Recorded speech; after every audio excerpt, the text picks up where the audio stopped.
ಆತ್ಮೀಯ ಮಾಧ್ಯಮದ ಸ್ನೇಹಿತರೆ, ಇವತ್ತು ಭಾಳ ಮಹತ್ವದ ಒಂದು ಸರ್ವಪಕ್ಷದ ಒಂದು ಸಭೆ ಮುಖ್ಯಮಂತ್ರಿಗಳು ಕರೆದಿದ್ದರು ಕಾವೇರಿ ವಿಚಾರದಲ್ಲಿ.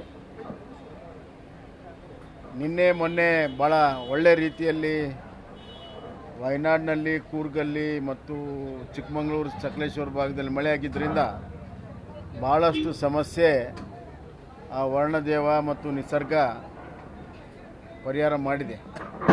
ಆದರೆ ನಾವು ಸರ್ಕಾರಕ್ಕೆ ಹೇಳಿದ್ದೇವೆ, ಇದು ತಾತ್ಕಾಲಿಕವಾಗಿರುವಂಥದ್ದು. ಇಡೀ ವರ್ಷ ಕುಡಿಯೋ ನೀರಿನ ಮತ್ತು ನಮ್ಮ ರೈತರಿಗೆ ನೀರು ಕೊಡುವಂಥ ಒಂದು ವಿಚಾರ ಬಹಳ ಮುಖ್ಯವಾಗಿದೆ. ಇದು ಟೆಂಪ್ರರಿ ಸೊಲ್ಯೂಷನ್ನು. ಇದ್ರ ಮೇಲೆ ನೀವು ಆರಾಮಾಗಿ ಕೂತ್ಕೊಳ್ಳುವಂಥ ಅವಶ್ಯಕತೆ ಇಲ್ಲ. ಯಾಕಂದರೆ ಎವ್ರಿ 15 ದಿವಸಕ್ಕೊಮ್ಮೆ CWRC ಮೀಟಿಂಗ್ ಆಗುತ್ತೆ, ತಿಂಗಳಿಗೊಮ್ಮೆ CWMA ಮೀಟಿಂಗ್ ಆಗುತ್ತೆ. ಡಿಸ್ಟ್ರೆಸ್ ಫಾರ್ಮುಲಾ ಪ್ರೋ ರೇಟಾ ಅಂತ ಇರೋದರಿಂದ ತಿಂಗಳು ನಾವು ಬಿಡಬೇಕಾಗತ್ತೆ. 9.5 TMC ನೀರನ್ನು ಕೂಡಲೇ ಬಿಡಬೇಕನ್ನುವಂಥ ಒತ್ತಡವೂ ಕೂಡ ಇದೆ. ಈ ನಿಟ್ಟಿನಲ್ಲಿ DMK ಈಗಾಗಲೇ ಸುಪ್ರೀಂ ಕೋರ್ಟ್ಗೆ ಏರಿದೆ. ಸುಪ್ರೀಂ ಕೋರ್ಟ್ಗೆ ಹೋಗಿರುವಂಥ ಸಂದರ್ಭದಲ್ಲಿ ರಾಜ್ಯ ಸರ್ಕಾರ ಅದಕ್ಕೆ ಸಮರ್ಪಕವಾದ ಉತ್ತರ ಕೊಡಬೇಕು. ಈಗಾಗಲೇ ಏನು ನೀರು ಹರಿದು ಹೋಗ್ತಾ ಇದೆ ಅದರ ಸಂಪೂರ್ಣ ಡೇಟಾ ಇಟ್ಕೊಂಡು ಸೋಮವಾರ ದಿವಸ ನಮ್ಮ ರಾಜ್ಯ ಸರ್ಕಾರ ಸುಪ್ರೀಂ ಕೋರ್ಟ್ನಲ್ಲಿ ಸಮರ್ಪಕ ವಾದವನ್ನು ಮಾಡಬೇಕು. ಇಲ್ಲದೇ ಇದ್ದರೆ ಸುಪ್ರೀಂ ಕೋರ್ಟಿನ ತೀರ್ಪಾರ್ಕಿ ಬಂದರೆ ಮತ್ತೆ ಸಂಕಷ್ಟಕ್ಕೆ ಕರ್ನಾಟಕ ಸರ್ಕಾರ ಸಿಲುಕ್ತದೆ. ಹೀಗಾಗಿ ಒಂದು ಕಡೆ ಕಾನೂನಿನ ಒಂದು ಒತ್ತಡ, ಇನ್ನೊಂದು ಕಡೆ ನಾವು CWMA ಆದೇಶವನ್ನು ಪಾಲನೆ ಮಾಡುವಂಥ ಒತ್ತಡ ಮತ್ತು ಇಡೀ ವರ್ಷ ನಮ್ಮ ವಾಟರ್ ಮ್ಯಾನೇಜ್ಮೆಂಟ್ ಮಾಡುವಂಥದ್ದು. ಇವತ್ತು ನಿನ್ನೆ ನಾನು ನೋಡಿದೆ ಕೆಲವು ಮಾಧ್ಯಮಗಳಲ್ಲಿ ರಾಜ್ಯ ಸರ್ಕಾರ ಭಾಳ ದೊಡ್ಡ ಸಾಧನೆ ಮಾಡಿಬಿಟ್ಟಿದೆ ಅಂತ ಅನ್ನೋ ರೀತಿಯಲ್ಲಿ ಬಿಂಬಿಸ್ತಾ ಇದ್ರು. ಏನು 9,500 ಕ್ಯೂಸೆಕ್ಸ್ ಇದ್ದಿದ್ದು 3,000 ಇಳಿಸಿದ್ರು, ಅದೇ ಒಂದು ದೊಡ್ಡ ಸಾಧನೆ. ಸ್ವಾಮಿ, ನಾನು ಹೇಳಿದ್ದೀನಿ, ಇದು ಸಾಧನೆ ಅಲ್ಲ. ನಮ್ಮ ರೈತರಿಗೆ ನೀರು ಬಿಟ್ಟಿದ್ರೆ, ನಮ್ಮ ಕಾಲುವೆಗಳಿಗೆ ನೀರು ಬಿಟ್ಟಿದ್ರೆ, ನಮ್ಮ ಕೆರೆಗಳನ್ನು ತುಂಬಿಸಿದ್ರೆ ಅದು ಸಾಧನೆ ಆಗ್ತಿದೆ. ಅದು ಯಾವುದನ್ನು ಮಾಡಿದೆ.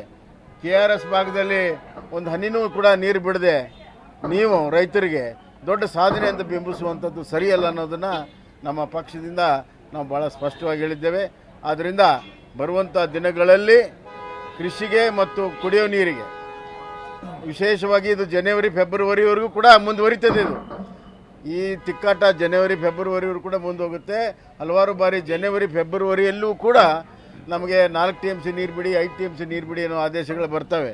ಅದರಿಂದ ಎಚ್ಚರಿಕೆಯಿಂದ ತಾವು ಇದನ್ನು ನಿರ್ವಹಣೆ ಮಾಡಬೇಕು. ಕಂಪ್ಲೀಟಾಗಿ ಬೇಸಿಗೆ ಸಂದರ್ಭದಲ್ಲಿ ಬೆಂಗಳೂರು, ಮಂಡ್ಯ, ಮೈಸೂರು ಕುಡಿಯೋ ನೀರು ಮತ್ತು ಕೃಷಿಗೆ ನೀರು ಮತ್ತು ನಾವೆಲ್ಲರೂ ಸೇರಿ ಒತ್ತಡವನ್ನು ಮಾಡಿರುವಂಥದ್ದು ಇನ್ನೊಂದೇನು ಅಂದರೆ, ಮುಖ್ಯಮಂತ್ರಿಗಳು ನೀವು ಯಾವುದೂ ಕೃಷಿ ಚಟುವಟಿಕೆ ಮಾಡಬೇಡಿ, ಬಿತ್ತನೆ ಮಾಡಬೇಡಿ ಅಂತ ಹೇಳಿದ್ದಾರೆ. ಆದರೂ ಕೂಡ ರೈತರು 70% ಬಿತ್ತನೆಯನ್ನು ಮಾಡಿದ್ದಾರೆ. ರೈತರಿಗೆ ಅಲ್ಲೂ ಲಾಸ್ ಆಗಿದೆ. ನೀವು ಕೃಷಿ ಬಿತ್ತನೆ ಮಾಡಬೇಡ ಅಂತಂದರೆ ಏನು ಕಾಂಪನ್ಸೇಷನ್ ಕೊಡ್ತೀರಾ? ಅವ್ರಿಗೆ ಏನು ಪರಿಹಾರ ಕೊಡ್ತೀರಾ ನೀವು? ಹಾಗಾದರೆ ಕೃಷಿನೇ ಮಾಡಬೇಡ ಅಂದರೆ ಇಡೀ ವರ್ಷ ರೈತ ಏನು ಮಾಡಬೇಕು? ಮುಂಗಾರು ಇಲ್ಲ, ಹಿಂಗಾರು ಇಲ್ಲ. ಅದರಿಂದ ಅವ್ನಿಗೆ ಏನು ಕಾಂಪನ್ಸೇಷನ್ ಕೊಡ್ತೀರಾ?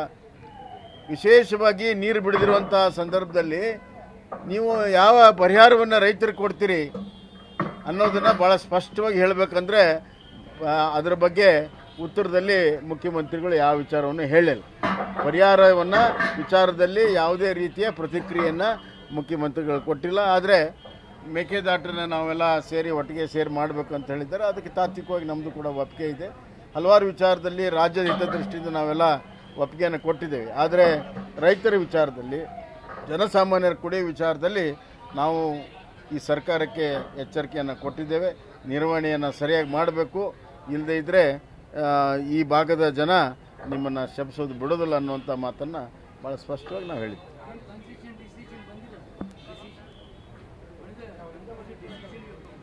What conclusion decision is temporarily there is a relief, but you should not rest on this laurels of this relief. They should continue to monitor it and see that our interest of drinking water and water for our crops should be maintained. That is highest priority. ನಾವು ವಿಶೇಷವಾಗಿ KRSನಿಂದ ನೀರು ಬಿಡುವ ಈ ಸದ್ಯ ಮಾಡಬೇಡಿ ಅನ್ನುವಂಥ ಸೂಚನೆಯನ್ನು ಕೊಟ್ಟಿದ್ದೀವಿ. ಕಬಿನಿಯಿಂದ ಏನು ಹೆಚ್ಚುವರಿ ಹೋಗುತ್ತೆ ಹೋಗಲಿ, ಆದರೆ KRSಗೆ ಈಗ ಒಳಹರಿವು ಹೆಚ್ಚಾಗಿದೆ. ಅದು ಸಂಪೂರ್ಣ ತುಂಬ ಮಟ್ಟ ಎಲ್ಲಿವರೆಗೂ ತುಂಬೋದಿಲ್ಲ ಅಲ್ಲಿವರೆಗೂ ಅಲ್ಲಿಂದ ನೀರು ಬಿಡಬೇಡಿ, ನಮ್ಮ ರೈತರಿಗೆ, ಕೆನಲ್ಗೆ, ಕೆರೆಗಳಿಗೆ ನೀರು ಬಿಡಿ, ಕುಡಿಯೋ ನೀರಿಗೆ ನೀರು ಬಿಡಿ ಅಂತ ಹೇಳಿದೆ.